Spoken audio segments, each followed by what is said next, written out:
Simplex converted to a Great Western Railway Prairie tank. This one's part 78, and it's called Painting and Piping the Pump. 24 hours have elapsed since I painted the smokebox, and it's time to give it a very light rub down with some wet to dry sandpaper. And before anyone writes in, I know it's not sandpaper, but it's called sandpaper. It's silicon carbide paper, but that's too hard to say, especially when you add the words wet or dry to the front of silicon carbide paper. When I rub down the smokebox, as you've just seen, I use the sandpaper wet. Very shortly I'm going to give this part another coat of paint, but it is really important to make sure that it is dry. So first of all I dried it off using a cloth, and then I left it for a while. It's quite warm in the workshop today and the water soon evaporated. In this clip I'm sanding the front part of the smokebox using wet to dry sandpaper, but this time I'm using it dry. And I forgot to mention, this is 400 grit wet or dry silicon carbide paper. Time now to paint the smokebox door. I've given this a rub down with some coarser sandpaper, and just like with the smokebox itself, the first thing to do is apply some etching primer. I frequently buy steam fittings from Chris at CME Engineering, and he usually puts them in these plastic tubs. And they're very useful. Useful for holding things, like steam fittings, and quite useful for painting on top of. Later on in the episode you will see me putting some cellulose thinners into one of them to remove the paint from the front valence of the engine. And by the word valence I mean the removable front bit that covers the oil pump. That's enough paint on the smokebox for the first coat, and now it's the second coat on the barrel of the smokebox. If you've been watching this series you will notice that it's quite long. This I think is part 78. And if you're not a big fan of steam locomotives, don't worry about it, because everything in this series is directly applicable to any steam engine and boiler combination that you may be making, with or without wheels attached. The principles that I use and apply are identical for just about every model that I build. Here's the usual gratuitous shot of the paint drying, and I need to leave this smokebox for at least 24 hours for the paint to harden before I do anything else with it. This rather strange looking piping system is the water outlet from the pump. It doesn't really need to be anything like this. The pump gives a constant water output when the engine is running, so what you have is a water bypass valve to let the water either back into the tank, or if you shut the valve, the water is pumped into the boiler. This piping arrangement really is a bit mad. As there are two outlets on the pump, with the T-piece as you can see, all you really need is one of those to go to the boiler and the other one to go to the water bypass valve. And most of this piping extravaganza is unnecessary. But I quite like it, and it's been on the engine for quite a long time, so why not live with it?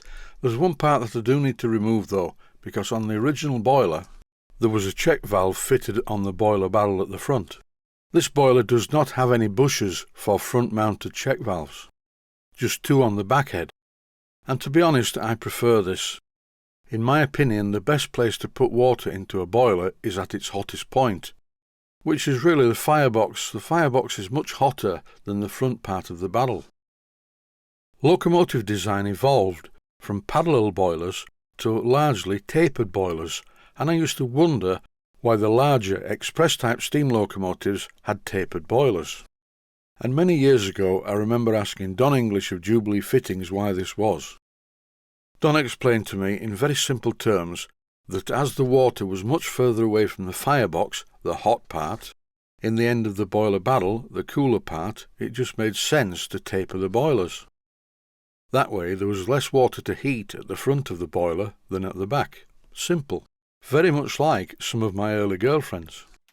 As I don't have a check valve, also known as a clack valve, at the front part of the boiler, this part of the piping is superfluous. So using my bandsaw I chopped it off. What's next? Centralise the hole in the fitting. I used a large burr in my Proxxon motor tool before I drilled the hole tapping size for 1/4x40.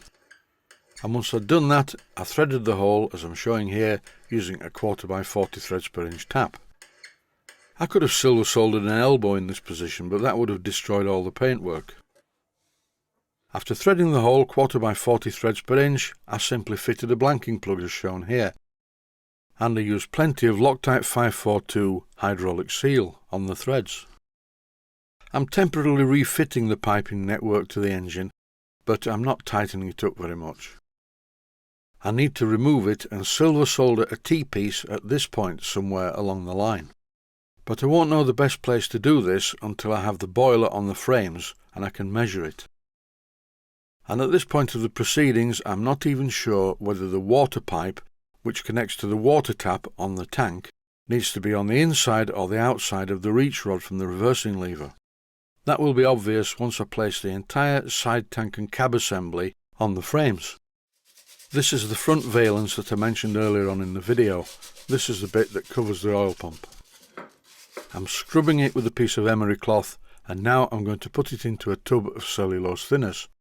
First of all, the thinners goes into the tub, followed by the part.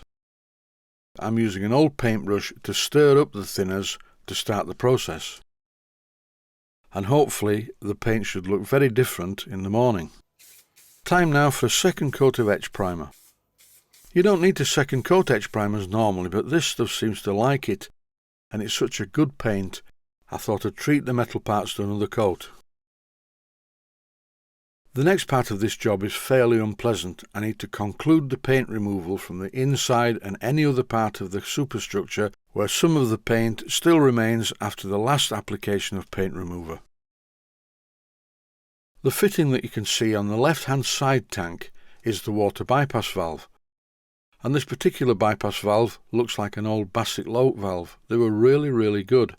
Note the squared shaft that's pressed into the brass hand wheel that's knurled. This valve doesn't look much, but it's in very good mechanical condition, so I'm going to use it. As the old saying goes, if it ain't broke, don't fix it.